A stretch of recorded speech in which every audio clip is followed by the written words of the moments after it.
28岁的生日宴上，陆池当众把掉进泳池的姐姐抱回房间，所有人都以为我会忍气吞声，咽下这口气时，我砸了宴会现场，提出离婚。陆池转身看我，笑得混账，你想好了？在我这里没有回头的说法。我点头，知道。离开后的第3年，我去接医生男友下班，却撞见陆池抱着粉雕玉琢的小女孩，坐在男友对面咨询病情。四目相对的瞬间，他冷冷一笑，指着我对小女孩说，不是要找你妈吗？她就是。好看的精品小说这么多，但心醉言情绝对不容错过。全文一更到底，别忘了按赞、热推、留言、分享、订阅，开启小铃铛。精彩故事立刻开始。走廊上人来人往，诊室的门已被刚进去的病人关上。陆池迈着长腿停在我面前，那张棱角分明的脸和记忆中一样冷硬，裁剪得体的西服勾勒出她黄金比例的衣架身材，而她怀里的小女孩穿着高定公主裙，很是可爱。她搂着陆池的脖子，怯生生地打量着我，怎么自己生的孩子都认不出来了？陆池薄唇微扬，笑意却不达眼底。也是，这么多年都不看一眼，怎么会认得出来？我一怔，苦涩感瞬间弥漫心头。当初为了能和他尽快离婚，我什么都没要，包括还在襁褓里的孩子。所有人都说我心肠狠毒，就连我的父母也这样觉得。我第一次提离婚那天，我妈特意把我叫回了家。你都离婚了，为什么不把孩子也带走？那是你亲生的，你怎么能狠得下心？见我低头不语，她急了，你这一离婚，你姐过不了多久就要嫁给陆池，这不是让你姐给你女儿当后妈吗？我攥紧冰凉的手指，原来在她心里，这场婚姻自始至终都属于乔安然，而我不过是个临时占位的陌生人。可乔安然不是我的亲姐，命运捉弄人，我和她一出生就被报错，被接回家后，和陆池联姻的人就成了我。乔安然被迫和陆池分开，一气之下远走他国，没再和家里联系。不知道他们是怎么劝的陆池，他最后答应娶我。结婚2年，我们相敬如宾，还算和谐。但所有人都知道，陆池一直在找乔安然。收到乔安然的消息那天，是我的预产期。半夜我肚子痛醒，下意识去找陆池，却发现他在阳台打电话。他温声细语地哄着电话那端的人，我亲自去接你，放心，没人敢说你。好，我现在就出发。转身的一刹那，他和我四目相对，我平静地开口，肚子有点不舒服，你先送我去医院吧。他只短促地顿了顿，继续往外走。我让司机送你。快要走到门口时，我再次叫住了他。陆池看我的眼神并没有多暖。还有事。腹部传来的紧缩感让我的声音有些发颤。陆池，我说，如果你今天出了这个门，我们就完了。陆池的面色瞬间沉了下来。你又在闹什么？沈清玄，我不过是去接他回来，你在紧张什么？顿了顿，他补充一句，别忘了，这门婚事本来就是你抢了他的，犹如被人兜头一盆冰水。2年婚姻，不说陆池有多爱我，但他从不亏待我，一度让我以为他放下了乔安然，要跟我好好过日子。可如今才发现，这一切不过都是假象罢了。腹部又一次收紧，我不得不弯腰喘了口气。陆池的手机传出乔安然冷漠的声音，既然他不欢迎我，我现在就买机票回去。陆池面色一紧，转头疾步往外走。别任性，我马上到。乔安然，你敢走试试？说话间，人已经走出家门，门开了又关，隔绝他所有的霸道和偏爱。我扶着落地窗，试图缓解疼痛，但疼痛非但没有缓解，肚子反而有下坠感。紧接着，有温热的液体顺着大腿流下。我慌张地拨通陆池的电话，刚开口，就听到陆池阴冷地说道：“你到底要闹到什么时候？”我颤抖着声音说：“我流血了。”孩子，够了！他厉声打断，讥讽道：“我以为你跟他们不一样，没想到你也用这种不入流的手段。有什么事，等我回来再说。”说完，他挂断了电话，果断又决绝。其实结婚前，养父母就对我说过，如果不想嫁，我就不嫁，大不了爸妈养你一辈子。那时我以为，只要家族有利益捆绑，陆池也不会把事情做到那么绝。后来我才知道，你不能要求一个根本就莫想认真爱你的人把你放心上。离婚的念头就是那个时候出现的。那天是救护车把我接走的。躺在手术台上命悬一线时，我想起很多事，想起刚结婚时我和陆池也有过甜蜜时光，他会带我去看凌晨的海，微醺时会和我接吻，领证后的每个黄昏与深夜，我们如普通夫妻般亲密，朋友都羡慕地说，你老公对你真好。可这样的日子只持续了半年，发现不对劲那天，我听到他和兄弟聊天，兄弟问他，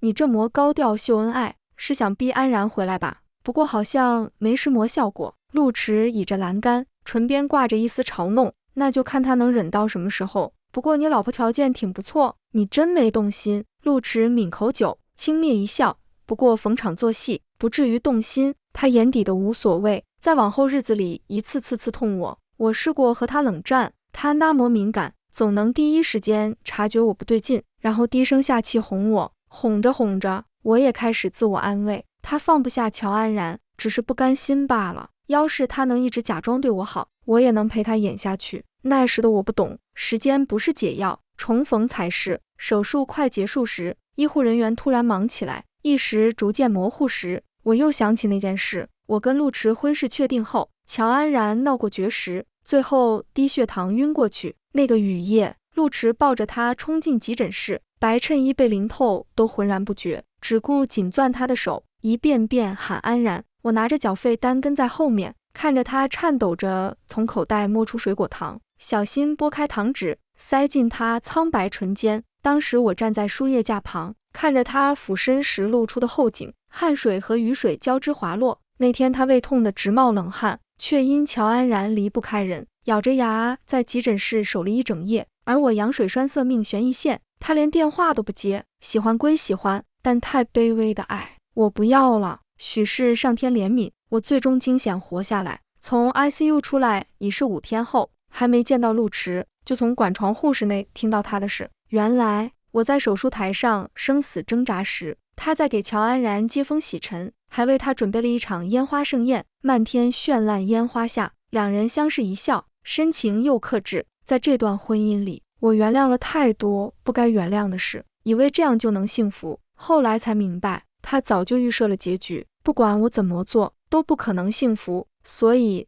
出院第一件事，我就跟他提了离婚。他沉默许久，别瞎想，你好好调养身体。他以为我是受产后激素影响才做此决定，直到3个月后生日宴上，我再次提出离婚。当时他正抱着浑身湿透的乔安然往房间走，听我说完，他回头看我，一脸混账的笑，你想清楚，在我这儿莫回头路。我平静点头，好，阿池，小玉园。乔安然的声音将我思绪拉回，她化着精致妆容，踩着高跟鞋，停在陆池身边。医生怎么说？手术安排在下个月。乔安然松口气，笑道，你都不知道这位秦医生多难约，这下我们小玉园就有。他突然停下，像是刚看到我，惊讶道，沈清玄。莫等我开口，他又说，你是知道玉园生病才回来的吧？也是，你好歹是玉园生母。话音刚落，就听陆池冷冷道，生母，他也配？我愣住，下意识看向他怀里孩子，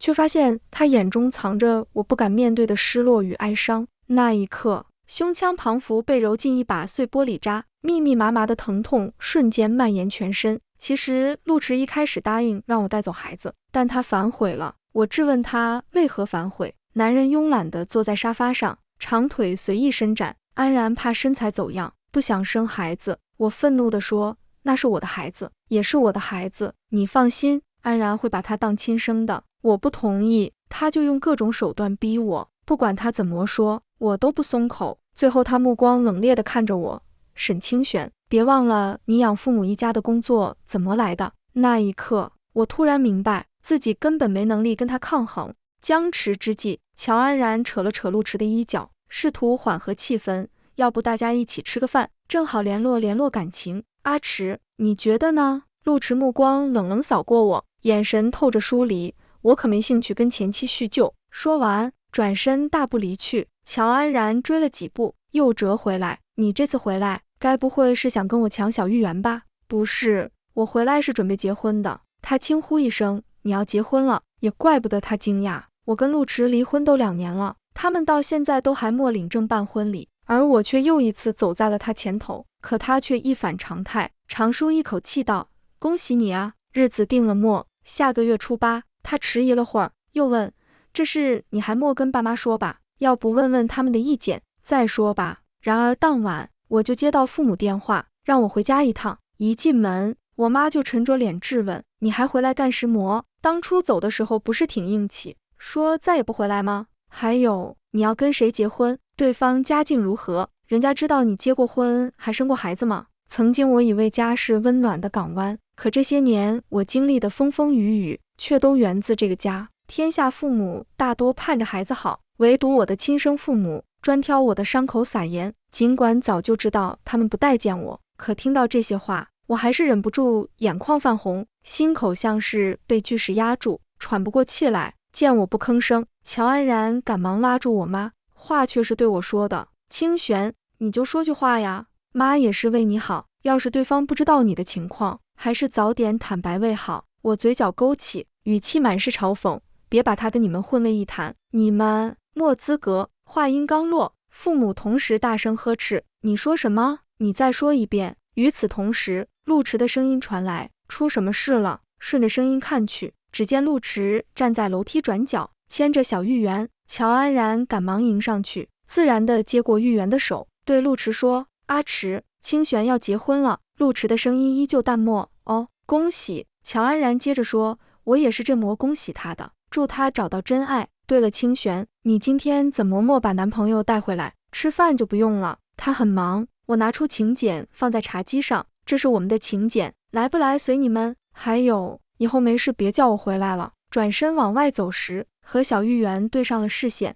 我脚步一顿，他嘴唇动了动，似乎在喊妈妈。我紧紧握拳，内心挣扎了数十秒后，面无表情地移开视线，大步离开。在小区门口等秦旭白时，一辆车缓缓停在我面前，车窗摇下，露出陆池那张线条冷峻的脸。上车，我礼貌拒绝：不用了，谢谢，我男朋友来接我。他轻轻一笑：沈清玄，你都不打听打听吗？我一脸疑惑：打听什么？重婚可是犯法的，我们已经离婚了，是吗？他修长的手指随意地敲着方向盘，漫不经心地开口：要是我还没签字呢。我简直不敢相信自己的耳朵。你说什么？他答非所问。上车，我没动，努力让自己平静下来，跟他交谈。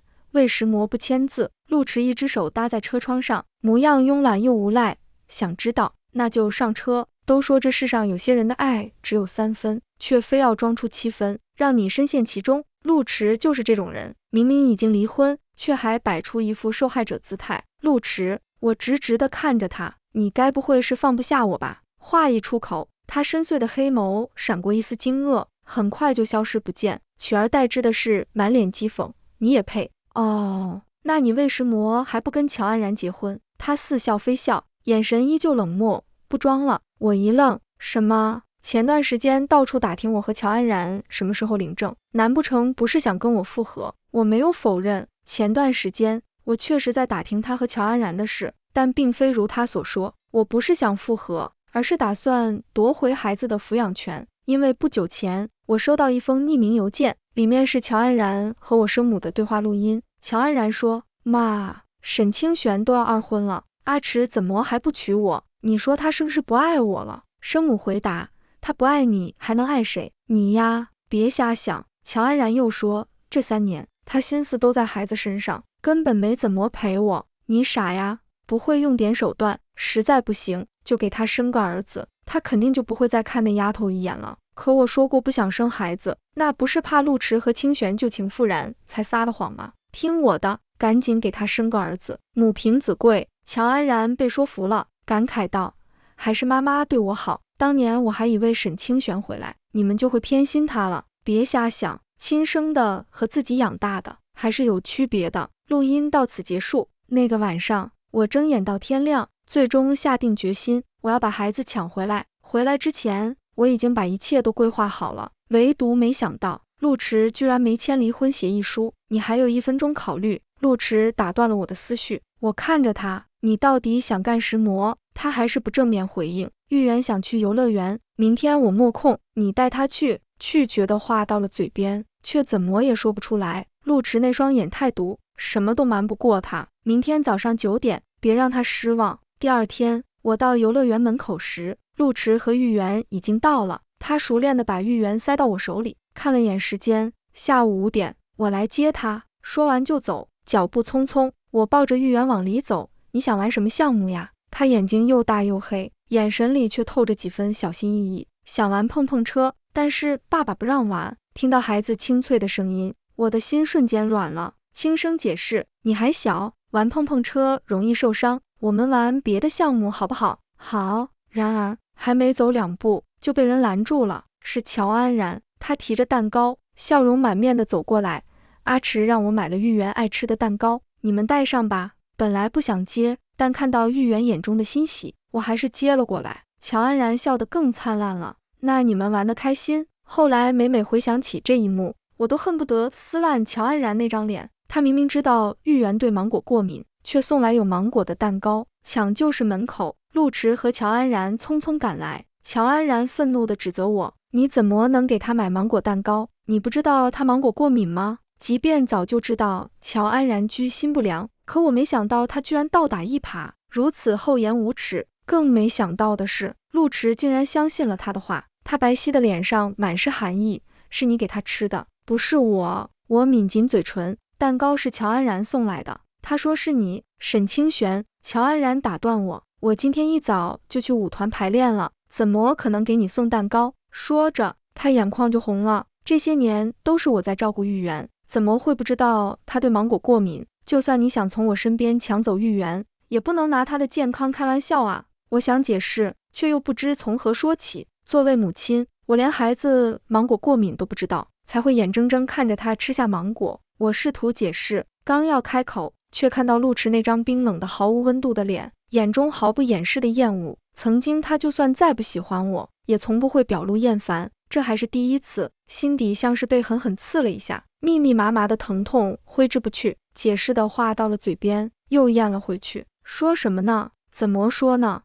说蛋糕是乔安然送来的，还是说我对玉圆的过敏史一无所知？无论怎么说，我都推脱不了责任。僵持不下的时候，我的生父生母赶到了，他们连问都莫问，上来就一顿臭骂。我就知道你这次回来莫安好心，虎毒还不食子呢。你居然这样对自己亲生的孩子，你还算个人吗？到底是在乡下长大的野丫头，当初就不该把你接回来。我垂在身侧的手紧紧握成拳头，双脚像生了根一样动弹不得。我一直都清楚他们偏心乔安然，可这次他们连问都不问，就笃定是我的错。明明我才是最大的受害者，却被他们当成了共同的敌人。我死死咬着嘴唇，嘴里满是血腥味，手脚冰冷得厉害。就在我觉得自己要被这指责淹没时，一道男声宛如天籁般传来，够了！一袭白大褂带起一阵风，下一秒我就被来人紧紧拥入怀中。他握住我的手，指尖烫得出奇，仔仔细细将我检查了一遍，这才松了口气，却依旧板着脸。怎么连发怒都不敢了吗？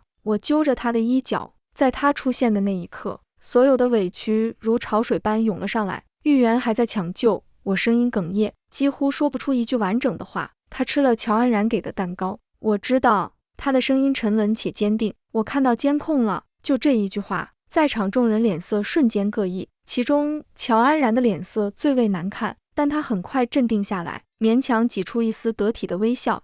秦医生，原来你和我们家清玄认识啊？那可真是太好了，我可不觉得好。秦旭白毫不客气地打断他，你要是真把他当家人，就不会害他的孩子，还把脏水往他身上泼。他那双平时总是冷静淡漠的眼睛，此刻深沉得如同深夜的大海。秦医生，这是我们的家事。我的生父终于开口，语气中带着对外人的礼貌疏离。现在不是了。秦旭白再次打断他，声音虽不高，却带着不容置疑的权威。既然你们都不待见他，我们的婚礼你们也别来了。什么婚礼？你们要结婚？所以你就是他要嫁的男人？所有人都震惊地看向我们，就连一直沉默的陆池也罕见地挑了挑眉。最惊讶的要数乔安然，他脱口而出，怎么可能？你和他怎么可能结婚？你知道他结过婚还生过孩子吗？想来他们都还没打开我的请柬，不然也不会现在才知道我要嫁的人是秦旭白。怎么结过婚生过孩子的女人就没人权了？秦旭白看向乔安然的眼神满是冷淡。乔安然忙解释，我不是这个意思。秦旭白再次打断他，言辞犀利。身为女人，你对女人的恶意怎么这么大？也是，心肠不狠，也干不出谋害孩子这种事。秦医生，陆迟突然开口，请注意你的言辞。秦旭白勾了勾唇角，却对着乔安然说道：有时间去害小孩，怎么没时间查查你未婚夫的婚姻状况？乔安然皱起眉头，你什么意思？秦旭白露出一抹带着恶趣味的笑，意思就是你的未婚夫现在还是已婚状态。话音刚落，周围瞬间陷入死一般的寂静，不知这样的死寂持续了多久。急救室的门突然打开，我和秦旭白第一时间冲了上去，陆迟也想上前，却被乔安然一把拉住。陆迟，你不打算解释一下吗？回家再说。他甩开乔安然的手，大步追进了电梯。电梯门关上的瞬间，我看到乔安然的脸因嫉妒和愤怒而扭曲变形。当天，陆迟刚走进病房，就被追来的乔安然叫走了。后来发生了什么，无人知晓。到了夜里，陆迟又出现了。玉媛的情况已经稳定，正睡得香甜。高大的男人站在我面前，居高临下地审视着我。你就这么喜欢他？虽然没头没脑，但我明白他在说什么。其实陆迟很早之前就见过秦旭白，在我们的婚礼上敬酒敬到同学那桌时，整桌同学都起身敬酒，唯独秦旭白坐着默动，他甚至都不看我，只是一杯接一杯的喝酒。陆迟那么敏感的人，怎么会察觉不出异样？但他什么都没说，也不表现出来，却通过一些小细节让我知道他介意。最后还是我先忍不住，主动坦白了。我还记得陆迟得知我和秦旭白是学习上的好搭档后，唇边那抹若有若无的玩味。你喜欢他？被说中心事，我也不生气，大大方方承认了。高中时喜欢秦旭白的人不少，我也是其中之一。他成绩优异，常年稳居年级前20，身形高挑，皮肤白净，身上总有一种莫名的平和与定力。秦旭白对自己有着清晰的认知，比同龄人成熟许多。他似乎早就找到了生活的节奏和努力的方向，孤独而温和的前行。和他同桌的那一年，我从他身上学到很多，这些一直影响着我，直到现在，就这么喜欢他。那和当初喜欢我比呢？陆迟的声音将我的思绪拉了回来，他薄唇紧闭，深邃的黑眸紧紧盯着我，迎着他的目光，我轻轻一笑，跟他比，你也配？男人的表情瞬间失控，你说什么？也难怪他这么震惊。这些年，我在他面前一直扮演着乖乖女，从不敢忤逆他，更不会用这种语气跟他说话，因为太在乎，所以才小心翼翼，总以为顺着他就能得到他的心。后来才明白，不能指望一个根本不想爱你的人给你一个交代。陆迟，我说离婚协议书得从你，我要玉媛的抚养权。不可能，陆迟想都莫想就拒绝了。我是来通知你，不是跟你商量。经历了这件事，我更不能把玉媛留在他们身边。乔安然现在还不是玉媛的后妈，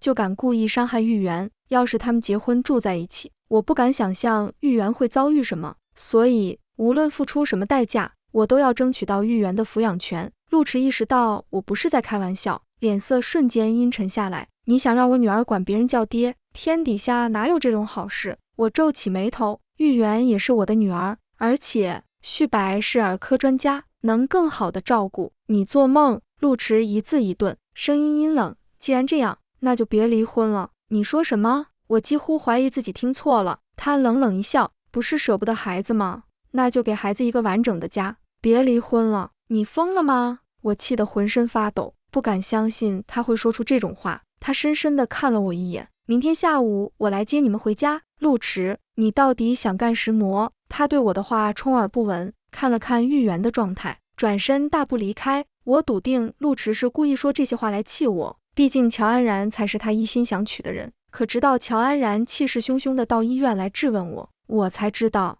陆迟说的并非气话。沈清玄，你到底跟陆迟说了什么？他居然要跟我取消婚约。我皱着眉头，你们取消婚约跟我有什么关系？乔安然一把将当初的离婚协议书甩给我，他没签字，你不知道吗？别跟我说你不清楚。我瞥了一眼，上面确实只有我的签名。这些天，我已经接受了自己和陆迟还没离婚的事实，所以此刻还算平静。我真不知道，当初陆迟说他会尽快处理，我就信了。毕竟那个时候，他眼里只有乔安然。至于为什么2年过去他还没签字，我也想不明白。我淡淡的抬眸，如果可以，麻烦你让他尽快签字。顿了顿，我又说，重婚是犯法的，我希望能在婚礼前解决。乔安然没想到我是这种反应，有些不确定地问，你真不是回来跟他复合的？不是，从我决定跟他离婚那一刻起，就没想过回头。他还是不信，你不是想要女儿吗？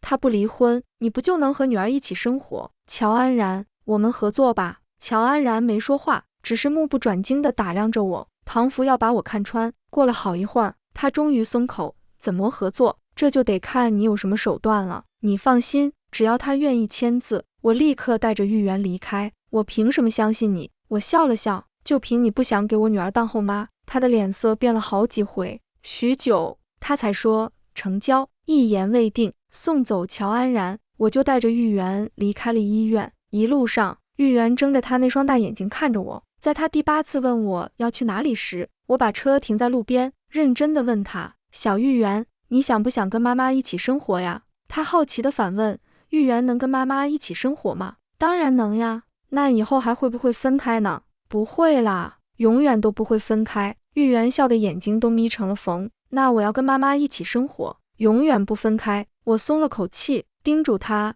以后不管谁问你，你就说想跟妈妈一起生活，知道不？她似懂非懂的点点头。回到家，我立刻在网上申请离婚。不是我信不过乔安然，而是我压根信不过陆池。他表面看起来人模人样，实际上就是个什么事都做得出来的疯子。夜里，我刚哄睡玉媛，门铃就响了。透过猫眼一看，居然是陆池，他竟然找到这儿来了。隔着门，我给秦旭白发消息，把这边的情况告诉他，他可能在手术室。没回我，想了想，我又给乔安然发了消息。消息发出去末2分钟，门外陆池的电话就响了。他接起电话，不知道对方说了什么，就匆匆离开了。我在门后等了几分钟，确定陆池不会再回来，才放心回房。半夜，我被电话吵醒，是秦旭白的同事打来的。秦医生打架了，你快来。从17岁认识秦旭白到现在，印象里他从不轻易跟人正面起冲突。我心急火燎地往医院赶，路上一直在琢磨他同事说的话。同事说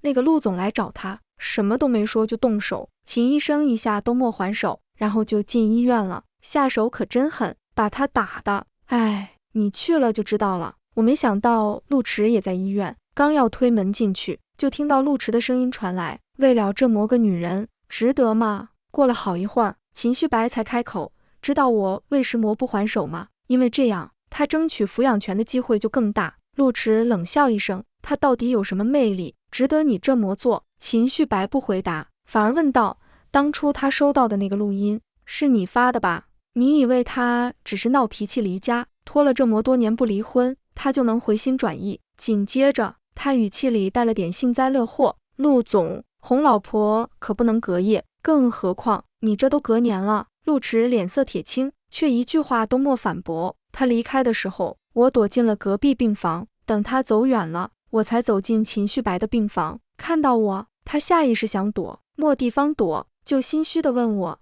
你怎么来了？我没好气地说，我不来，怎么知道你被打成这样？见到秦旭白，我才知道他同事说陆池下手狠，到底有多狠。秦旭白左手打着绷带，头上缠着纱布，眼角和嘴角都淤青了。报警吧，我说，申请伤情鉴定，告他。清玄，秦旭白欲言又止，要是我不愿意，他伤不了我分毫。我板着脸说，可你现在受伤了。秦旭白说，下次我会还手的。我被气笑了，你还盼着有下次啊？秦旭白住院这段时间，我带着玉媛在医院照顾他，没想到玉媛特别喜欢秦旭白，我稍不注意，他就爬到病床上，坐在秦旭白旁边让他讲故事。每次我一生气，这一大一小就笑眯眯地对我撒娇，日子过得温馨又和谐。秦旭白出院那天，伤情鉴定报告也出来了，他把打架的监控和伤情鉴定交给我，让我去跟陆池打官司。可谁能想到，在我提交证据之前，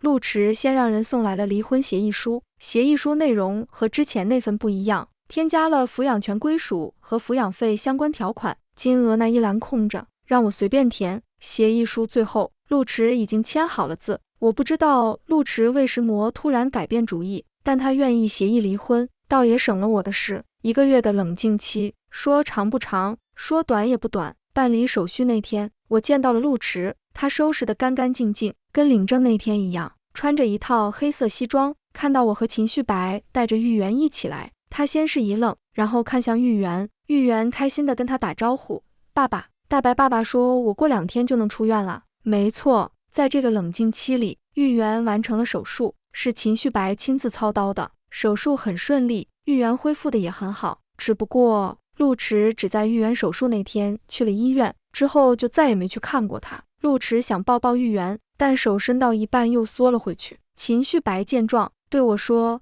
我带孩子到处转转，你办完了叫我。好。本以为办离婚证会很麻烦，结果出奇的顺利。离婚证拿到手那一刻，我如释重负地松了口气。走出民政局大门，我看到秦旭白抱着玉媛在草坪上捡树叶，我正要朝他们走过去，就听到陆迟在身后喊我：不说点什么吗？我愣了愣，下意识说道：祝你离婚快乐。他抿了抿唇：沈清玄，如果当初我不答应离婚，你是不是就不会走？我想了想，说：陆迟，你知道吗？乔安然回来以后，你连假装爱我都懒得装了。我不是那种死缠烂打的人，所以我收回我的感情，礼貌离开，一扇不愿意为我打开的门，再敲下去就没意思了。那天秦旭白的车开出去老远，还能看到陆迟站在门外发呆。至于他在想什么，跟我没关系了。我抱紧熟睡的玉媛，和秦旭白相视一笑，他语气里带着点小得意：老婆果然还是得自己追。番外，陆迟发现自己不爱乔安然，是在秦旭白出院那天，他鬼使神差地开车去了医院，却在停车场被乔安然拦住。他质问陆迟：你天天往医院跑，不会是才发现自己放不下陈清玄吧？这段时间，乔安然变着法儿地跟陆迟提结婚的事，可陆迟每次都敷衍过去。他跟着他大半个月，发现他经常躲在病房外，像个偷窥的人一样，偷看沈清玄和秦旭白互动。准确地说，还有小玉媛，他们3人互动的温馨和谐，看起来比谁都像一家3口。甚至小玉媛在秦旭白面前，都比在陆迟身边开心。一开始，乔安然以为陆迟看到这画面会死心，可他就像着了魔一样，每天都来，每天都看，但什么都不做。他忍不住了，打算跟陆迟摊牌，可他没想到，陆迟居然承认了。你知道我和沈清玄还没离婚吧？我不会跟他离婚的。乔安然不敢相信，你什么意思？要跟我分手？对，凭什么？你跟我分手？那我这些年在你身边算什么？过了好久，陆迟才说是我对不起你。见陆迟态度坚决，他语气软了下来。没关系啊，感情可以慢慢培养。你跟沈清玄离婚，他不是要孩子吗？把孩子给他，我们再生一个。陆迟毫不留情地打断他，我的意思是，我不可能娶你。乔安然愣在原地，为食魔。陆迟冷笑一声，你真以为你那些手段我看不出来？平时在家对我女儿不好也就算了，还故意给她吃芒果。乔安然，你要是再纠缠，我可以告你故意杀人。镇魔一顶大帽子扣下来，乔安然绝望了。所以你一直都知道是我干的，为食魔不拆穿我，这不是你该问的。对面，秦旭白和沈清玄已经上车了，陆迟连打招呼的机会都没有。他转身上车，却被乔安然拦住。陆迟，你就是个孬种，以前是，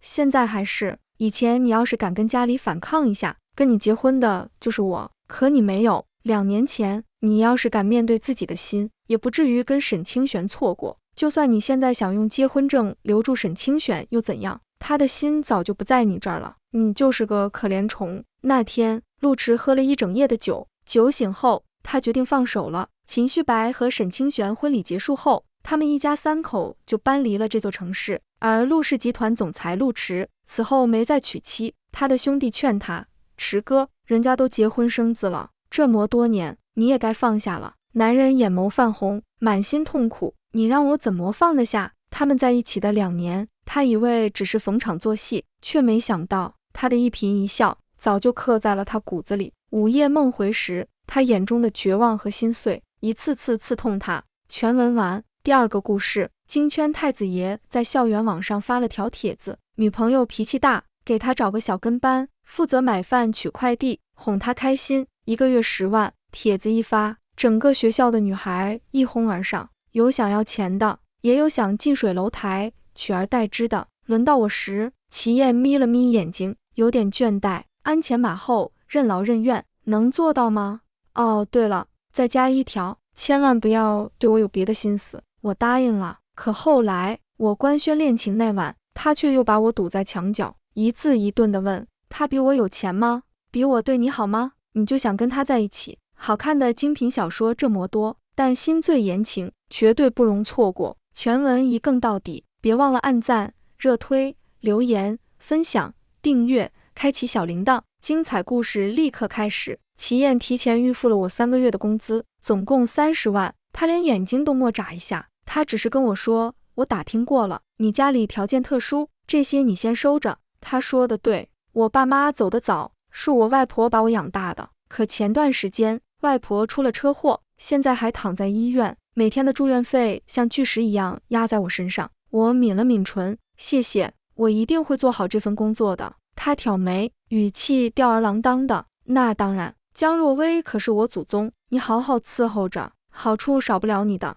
我点头，好。说实话，我没想到这个馅饼能砸到我头上，毕竟我性格不够活泼，在班上的存在感也很低。当然，后来我才从江若薇的嘴里知道，齐燕的原话是这样的。她说，这丫头长得一般，人缘一般，看起来挺老实，有点像古代那丫鬟，这种的才能受得了你那臭脾气。所以从这天起，我为江若薇鞍前马后，她一个电话，我就随叫随到。2个月不到，就瘦了1圈。她脾气大，动不动就会骂我蠢，情绪激动起来，还会当众扇巴掌。室友周晴知道以后，有些为我鸣不平，这钱看起来也不是好挣的，她压根就没把你当人看。真羡慕江若薇，只靠着一张漂亮的脸，就能让齐燕这样掏心掏肺的对她。我其实听过一些齐燕和江若薇的故事，他们是高中同学，江若薇家境一般，他们在一起以后，齐燕就包揽了江若薇的学费和生活费。上大学以后，她不想住宿舍，她就专程在对面小区给她买了套公寓。可以说，江若薇的脾气有一半都是齐燕宠出来的。说到这里，周晴突然掰过我的脸，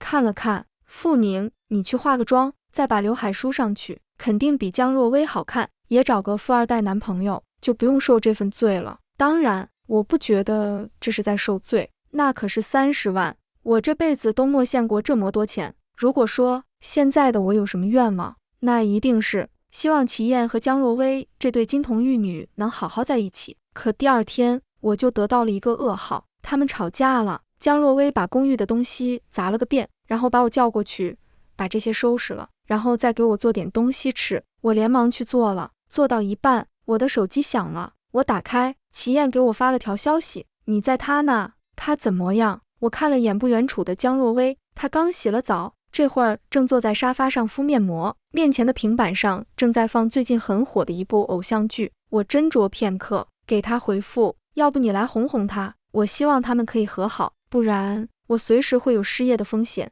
除非齐燕的下一任女朋友也这么娇气，需要人跑前跑后的伺候。齐燕没再回我了，又等了20分钟左右，我熬的粥好了，我盛起来，正要去放到餐桌上，江若薇却突然从沙发上站起来，从我的身侧跑过，撞到了我，碗碎了，粥也全都洒到了我的手腕上，太烫了，我忍不住嘶了一声。江若薇看了我一眼，啊，你怎么这么不小心？你自己收拾收拾，我要去换身衣服，齐燕等会要过来。说着，她进了房门，我忍着痛，蹲在地上把东西一点点清理干净。过了10几分钟左右，门铃就响了。江若薇换了身纯白的连衣裙，脸上还化了点淡妆，像个公主一样，而我是公主的女仆，灰扑扑地站在角落里，等待她的下一个指令。房门打开，我看到了齐燕，她每次见江若薇都会送她礼物，各种各样的首饰、包包，还有玫瑰花，每一样都贵到令人咂舌，今晚也不例外。江若薇看着她手上的奢侈品，哼了一声，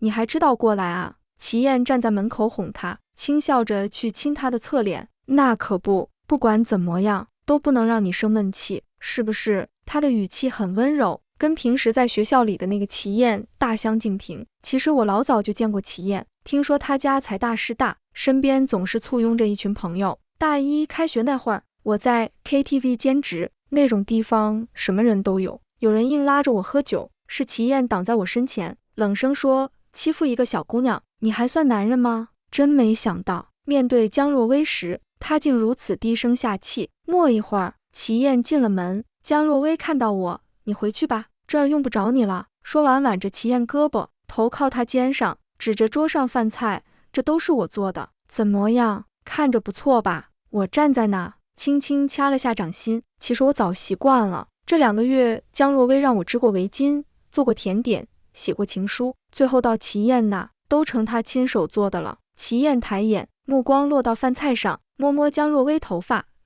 不错。我感觉自己像个超亮的电灯泡，有点碍眼。那我不打扰你们了，回学校了。江若薇巴不得我快走。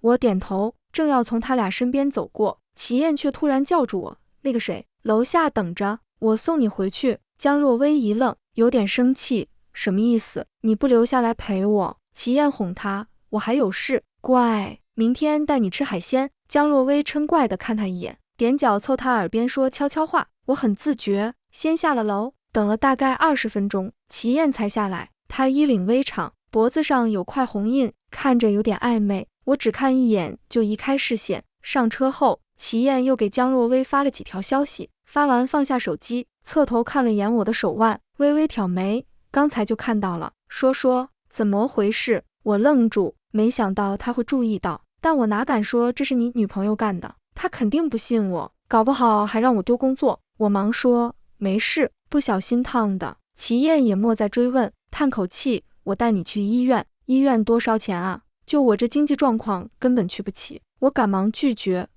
不用了。”齐燕皱眉，我把手在她面前晃晃：“真的不疼，不用去，还是直接回学校吧。明天我还得给江小姐买早餐呢。”江若薇可挑剔了，爱吃江宁路的小笼包和随安街的红枣糯米粥，这俩地方离学校都不近，我每天都得提前1小时起床，才能满足这位大小姐的胃。听说以前这事儿都是齐燕亲自做。听到这话，齐燕眯了眯眼，过了会儿说：“那行吧。”说完拿出手机点了点：“给你转了点钱，回去买点药膏。”我一看，2万块，这伤寿的好像还挺值。一路上，齐燕手机响个不停，她随手点开听了几条，最后一条是个男人发的，嗓音低沉带笑：“你家那小祖宗下个月生日吧？今年打算怎么过？哥们帮你操办。”齐燕啧了一声：“那肯定得大办特办，顺便让若薇把她朋友都带来，你看看有没有合眼的。许大少爷，你都22了，也该谈恋爱了。”很快到了学校门口，我下车往大门走，没走2步，身后传来他慢悠悠的声音：“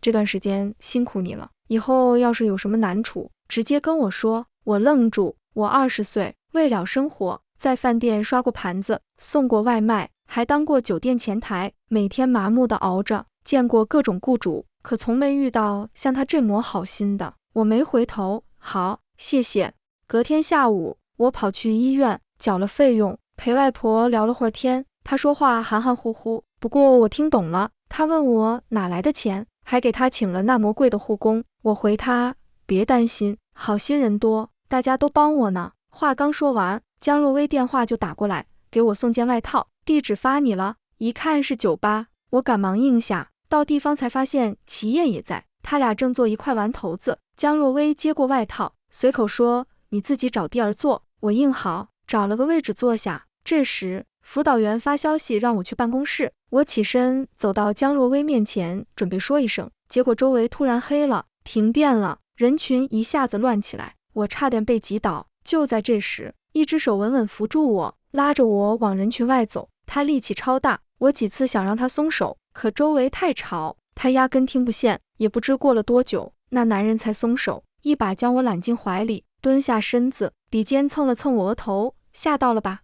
我愣了下，才找回声音：“齐燕。”这时灯亮了，男人看着我，赶忙松手，往后退一步，目光晦涩，过了好久才开口：“抱歉，认错人了。”我点头：“没事，我懂。我常跟江若薇在一起，衣服上沾了她常用的香水味，而且前几天她剪了刘海，留那发型比我好看多了。”我赶忙出了酒吧。之后，江若薇老在我面前秀恩爱，只要她想要什么，齐燕想尽办法都会弄来。她问我俩是不是特般配，我点头：“是。江若薇哼了一声。有一回，我从医院看完外婆出来，正好碰到他俩。齐燕看到我，下意识问：“来看外婆？”她好点没？这话一出，江若薇脸色变了。她的事你倒挺清楚。齐燕没听出不对。那当然，安排到你身边的人，我肯定得了解清楚。可当晚，江若薇就沉着脸让我翻开跟齐燕的聊天记录，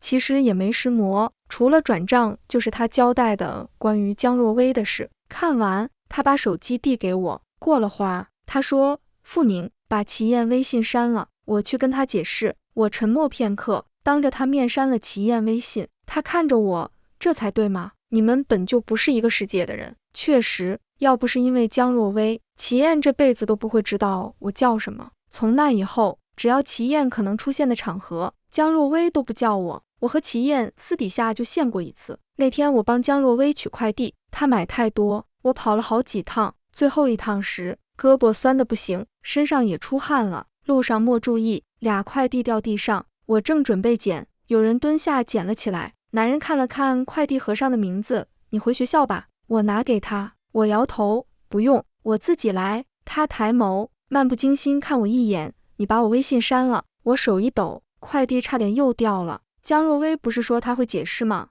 齐燕却只是随口一说，没事，反正你是为若薇做事，加不加我无所谓。他看看我额头，又看看我颤抖的手，声音沉了沉，那天的事别放心上，也别怕我，我算个不错的老板，你好好照顾若薇，我不会扣你工资，也不会让你丢工作。可能太久没喝水，我喉咙又甜又痒，张嘴，声音有点涩。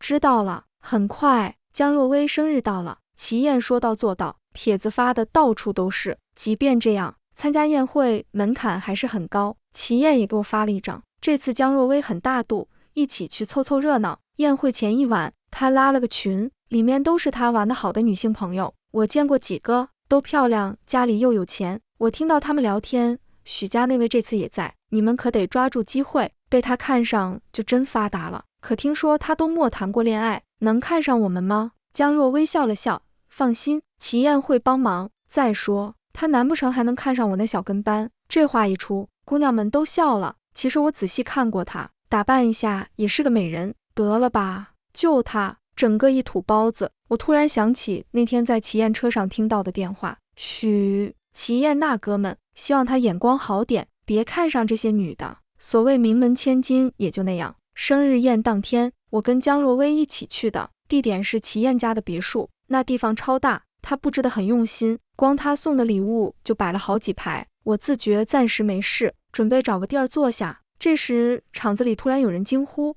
我的手链不见了！”是江若薇，她哭着扑进齐燕怀里：“这是你刚送我的。”才戴一会儿，齐燕脸色渐渐变冷，我的心也砰砰直跳。我摸摸口袋，还真有条手链。看来江若薇早想好今天让我难堪，这招虽拙劣又俗套。终于，江若薇伸手指向我，我刚才太累，一直坐着，只有傅宁过来跟我说过话。其实不光因为这个，还因为我穷，周围人议论纷纷。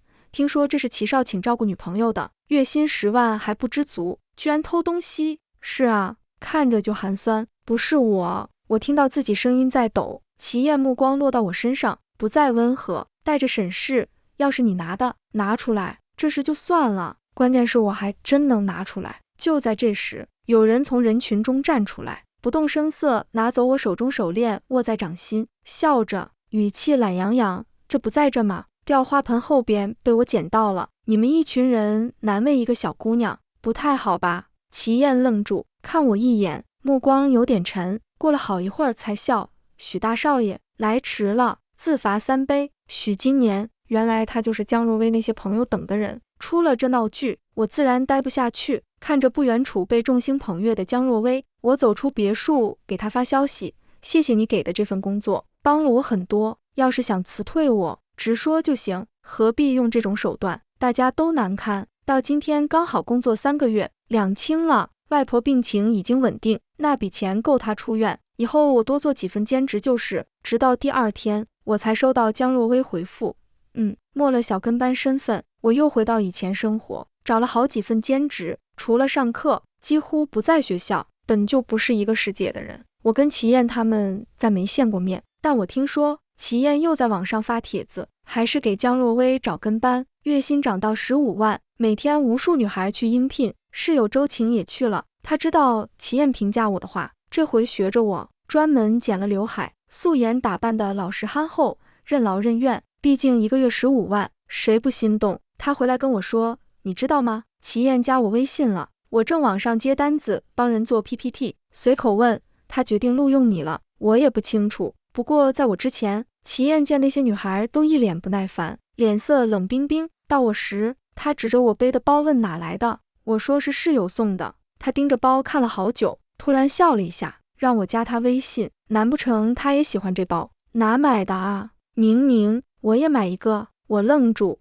这包是我借给周晴的，是当初齐燕买给我的。我在江若薇身边第1个月，她发脾气砸坏我包，齐燕正好在场，没过几天让人给我送了一个，还说这包赔给你的，收下吧，不值什么钱。我就信了，毕竟上面墨牌子，在江若薇那也没见过类似的。现在听完周晴的话，鬼使神差在网上搜了下，才知道这包是私人定制，全世界就这一个。当晚寝室熄了灯，我躺在床上，收到周晴发来的消息，齐燕刚给我发消息了，我通过面试咯。我手指在屏幕上顿了下，回复他，恭喜啊，真心希望江若薇脾气能改改，别像对我那样对周晴。最近我还认识了个新朋友，通过学姐介绍，找了份英语家教的兼职，薪水挺高，每天就去2小时。这份工作让我心里很踏实。教的小孩叫许泽，看着听话，实则调皮得很，不过能看出他超崇拜他哥，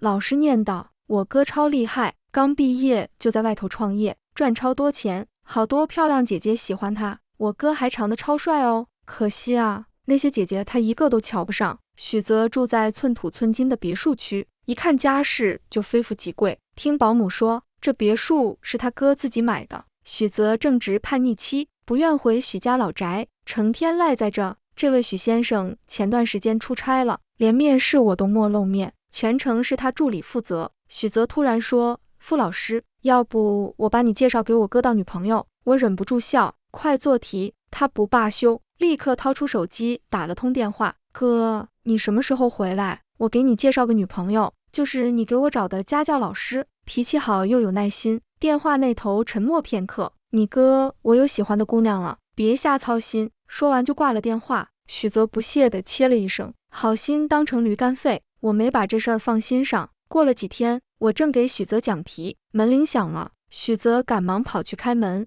哥，我站起身，隔着客厅明亮的灯光和华贵的地毯，看清了来人。他看到我也微微一愣，上次之后，我一直想找机会谢谢他，又怕打扰，没想到在这儿碰上了。他眼眸漆黑，不笑时看着严肃，认真看人时却又给人温柔的错觉。他说，是你啊。之后因为这份工作，我和许今年渐渐熟络起来。刚开始他很少回别墅，我也不常见到他，日子久了，他似乎没那么忙。我每次去的那几个小时，他总在家，结束后还会亲自送我回学校。他说，那天我看到了，是江若薇把手链塞你兜里的，所以才帮我。这事儿我跟齐燕说了，可他这人轴得很，不撞南墙不回头，一旦喜欢上就很难放手。我说，哦，这事儿我早就清楚，他是真的很喜欢江若薇。其实这段时间我在学校也碰到过齐燕几次，他身边依旧围着很多人，我每次都远远躲开。周晴跟我说，这江若薇太难伺候了，真不知道齐燕喜欢他什么。你知道吗？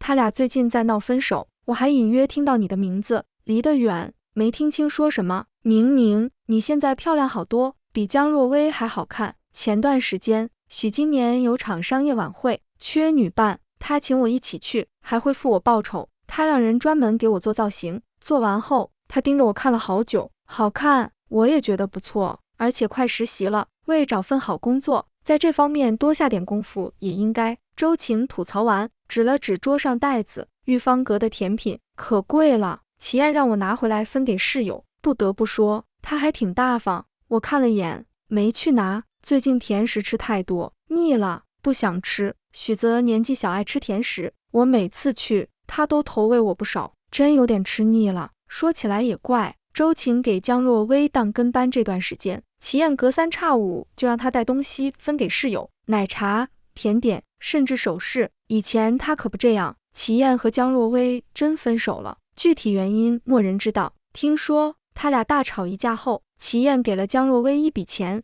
除了那套公寓，又另外送了套房子，算是分手费。江若薇在公寓哭了好久，转头就又找了个男朋友。齐燕知道后什么也没说。周晴在寝室群里说，还好他俩分手前让我赚了一笔，走，我请你们吃大餐。我刚从许家出来，就顺路过去了。吃到一半，我出门接电话，一转头看到齐燕站在身后，她脸色不太正常，胳膊上起了红疹。她盯着我喊我的名字，傅宁。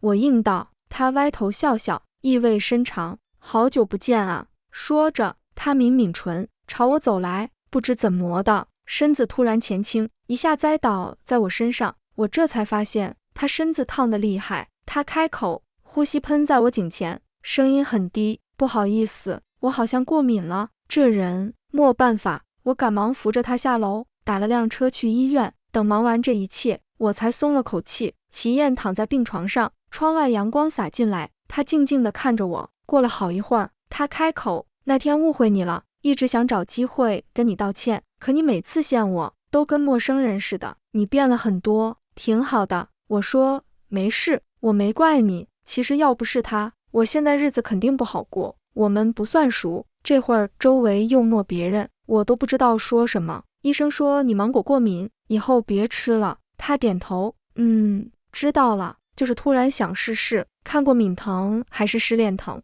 我有点无语，以前怎么没发现他居然是个疯子。我说我走了，你叫别人来照顾你吧。身后沉默许久，他没说话，直到我走到病房门口，他才开口，1天1万，照顾我到出院，怎么样？齐燕让我加他微信，我没加，把电话号码给了他。我没时间看微信，有事直接打电话。听到这话，齐燕脸色一沉，眸光变得晦暗不明。不过她实在没精神，也没在这事儿上纠缠。行吧，齐燕平时看着高高在上，一身大少爷脾气，实际上挺好伺候。我做什么他就吃什么，也不用我干什么别的，陪他聊聊天就行。我这才知道，齐燕和江若薇分手，是因为他看到江若薇手机上的聊天记录。他和朋友们在群里叫我死跟班、丑女、穷鬼。齐燕之前给江若薇中专毕业的弟弟安排工作，前段时间他弟弟工作出岔子，害齐燕朋友损失好几百万，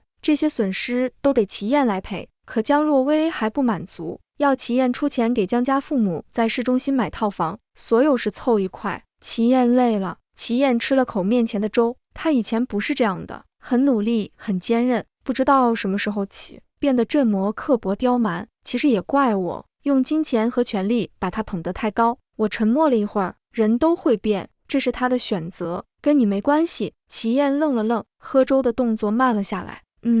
当天晚上，齐燕发低烧，我守了她一整晚。天亮时，我接到许金年的电话，出去了一趟，回来就看到齐燕怔怔地看着手上的东西，见我回来，又赶忙把手背到身后。我没在意，我先回去了。中午想吃什么？他说了2个菜名。我坐上出租车，透过手机屏幕，发现头发有点乱，正想扎起来，却看到手腕上空荡荡的，头绳不见了，大概掉在哪个角落了吧。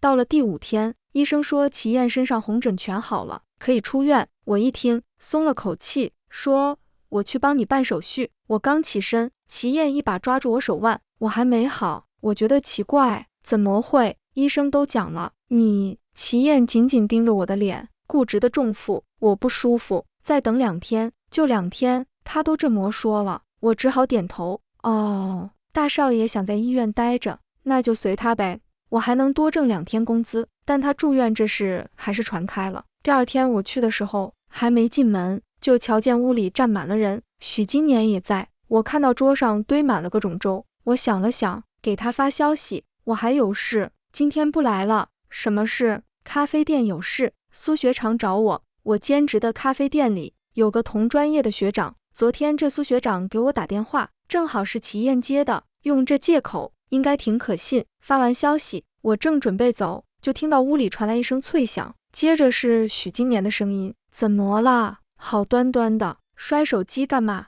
齐燕沉默了好一会儿才回应，声音听起来闷闷的，没什么，就是突然有点讨厌一个人。当天下午我再去，就留意到齐燕换了台新手机。就这样，我又照顾了她2天。她出院那天，我去帮她办手续，她站在门边，很认真地喊我傅宁。我下意识回头，她目光不经意落到我唇上，又很快移开，笑了一下，没事。我以为这就是和齐燕最后的交集了，可打这天起，她竟频繁在我眼前出现。听别人讲，她以前从不在学校食堂吃饭，不知什么时候开始，她天天去，而且就坐在离我不远的地儿。有人在校园网上发帖子，标题是太子爷失恋后性情大变，现身学校食堂。除此之外，他还去探望了外婆好几次，给她买各种东西哄她开心。一开始我并不知道，等我晓得时，他都连着去了半个月。我专门在医院拦住他，谢谢你，不过以后还是别来了。他低头看着我，我看着老人家觉得亲切，想陪他说说话，这也不行吗？这样会让人误会。我说，男人靠在墙上，听我这么说，轻轻笑了下，误会什么？我被噎住，不知怎么开口，总不能说误会他对我有意思吧。最后我只能讲，外婆喜欢清静，你以后还是少来吧。齐燕深深地看着我，过了好久才点头。行。在学校我也碰到过江若薇，她跟以前一样，对我没个好脸色。有一回，她故意在路上撞我的手腕，压低声音，用只有我俩能听到的音量说：傅宁，你现在很得意吧？真没想到，你居然这么有心机，近水楼台想取而代之。呵，她轻飘飘地下了定论，也不知道在说谁。真贱。我直视她，我没这种想法，以后也绝对不会跟齐燕在一起。大概是我的冷静刺激到了江若薇，她抬手就想扇我巴掌。就在这时，齐燕赶了过来，一把将我扯到身后护着，冷冷地看着江若薇，滚！江若薇咬着唇，你真喜欢上他了。齐燕闭上眼睛，喉结动了动，关你什么事？以后再敢找他麻烦，我会收回所有送你的东西。等江若薇走后，齐燕紧张地看向我，你没事吧？我摇摇头，没事。他刚要张嘴说话，我先一步开了口，像是无声的拒绝，我还有事，先走了。当晚，我收到一条添加好友的消息，验证信息很简单直接，我是齐燕，只要他想，有的是办法拿到我的联系方式。我犹豫了一下，点了通过，下一秒，他消息就发了过来，是条语音。我戴着耳机，听到他富有磁性的声音，还带点拖腔，以后交个朋友，好歹相识一场，竟带了点恳求的感觉。要是半年前，我绝对想不到有一天他会用这种语气跟我讲话。他帮过我，算半个恩人，只是做朋友的话，我没法拒绝。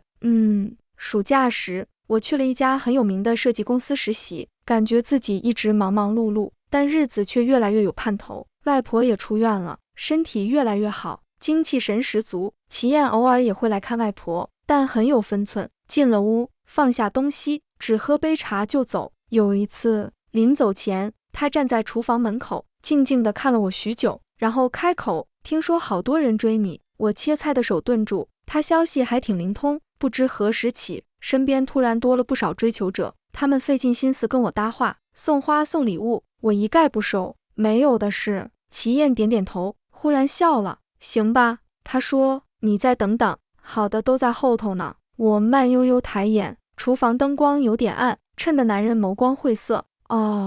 月底我去许家做家教，中午许今年亲自下厨，我的手机却响个不停，是一个追求者打来的。他不知从哪打听到我家地址，抱着鲜花站在楼下等，阵仗搞得挺大。许泽出主意，傅老师，要不你就找个男朋友呗，眼前就有一个啊，身家清白，相貌堂堂，会做饭又能赚钱。说完还很时髦地补了一句，而且也没有什么糟心的白月光和初恋。我忍不住笑出声。等我离开许家，就接到许今年的电话，他声音很好听，就像我第一次在齐燕车里听到的那样，不过这次更温柔，也更郑重。他说真的，要不要考虑我？家世这些都不是问题，我会想办法。要是后面你觉得不合适，随时能叫停。2个月后，我们在一起了。那时齐燕正在外地出差，给我发过几次消息，我太忙都没顾上回。时间一长，他也就不再发了。屏幕上最后一条消息也是他发的，他说，等我回来，许今年请我室友吃饭，周晴手放在桌下给我发消息，我靠，太帅了，太帅了！不过你男朋友名字有点耳熟啊，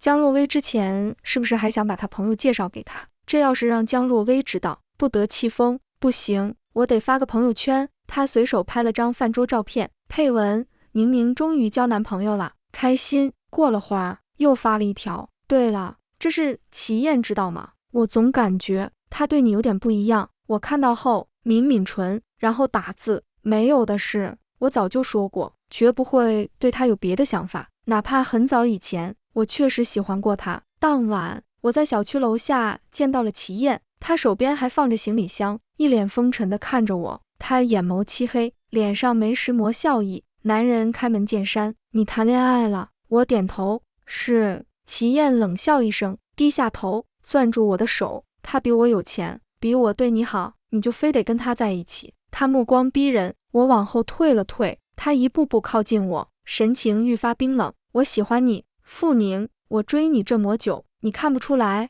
我看着他，可我不喜欢你。齐燕，我曾亲眼看着他深爱另一个女孩，把她捧在手心里，生怕她受一点伤害，把全世界的好都给她，还觉得不够。齐燕笑了一下，你让那小子等着，我要让他知道，他根本配不上你，他还不知道我男朋友是许今年。说完，他没再看我，转身就走。我回到家才发现，就刚才那1小时里，他给我打了几10通电话，还发了好多微信。第二天我去公司，收到了很多玫瑰花和珠宝。同事问，又是你男朋友送的？我看了眼卡片，不是。下班后，许今年来接我，还特意做了一桌子菜。谁能想到，出身富贵的许家大少，如今愿意为了别人下厨做饭。我进去检查许泽的作业，没过一会儿，隐约听到外面传来门铃声。许今年去开门：今年哥，我们刚好在附近聚会，想着你应该在家，就过来看看。我这才明白，这人应该是许今年的朋友。话音落下，过了好一会儿，我才听到许今年的声音：今天不方便，你们先回去。刚才说话那人不乐意了，这可不像你啊，是不是家里藏着人呢？不敢让我们看。许今年声音清冷：别乱说。我没太在意，可下一秒，我听到一道带着试探的声音：你不会谈恋爱了吧？这声音的主人前一晚还跟我说他喜欢我。许今年也莫隐瞒：卧槽，你谈恋爱了？嫂子长什么样？什么时候带出来让我们瞧瞧？齐燕却没吭声。你这女朋友，我是不是也认识啊？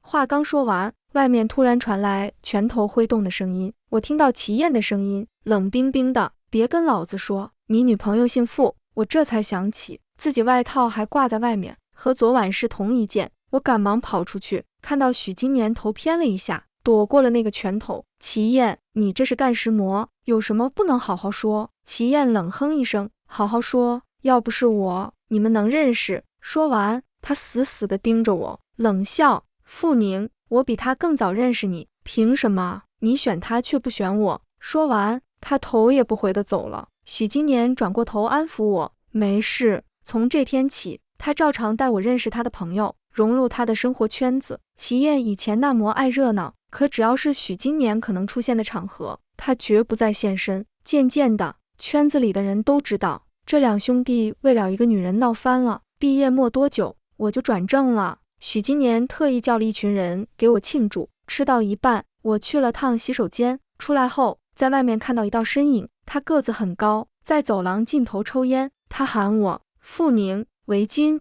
情书、粥，其实都是你做的，对吧？我反问：这很重要吗？他笑了：其实我那时候就看出来了，他没你这手艺，也写不出你那些话。我沉默地看着他，过了好久，男人掐灭手中烟头，看着我，眼神很复杂。许今年这人做事太狠，他不知道用了什么手段。我家老爷子要送我出国，明天就走。傅宁，我是来跟你告别的。这一刻，看着他微微挽起的衣袖，有点褶皱的衬衫，还有眼下的乌青，我突然有点想哭。过了好一会儿，我才开口：再见。2本一起看，像在高速公路上连吃2发修罗场核弹。第一本是典型白月光回归家娃被夹击修炼手册，扎前夫端水端到翻锅，白月光还想用芒果蛋糕甩锅。直接被儿科男神当场打脸。小芋圆跟着妈妈重启人生，民政局外那位还在原地宕机，我人直接以母校又破防。第二本走甜苦交织成长线，太子爷发帖找小跟班，月薪10万把全校震到当场开摇，嘴上说别动心，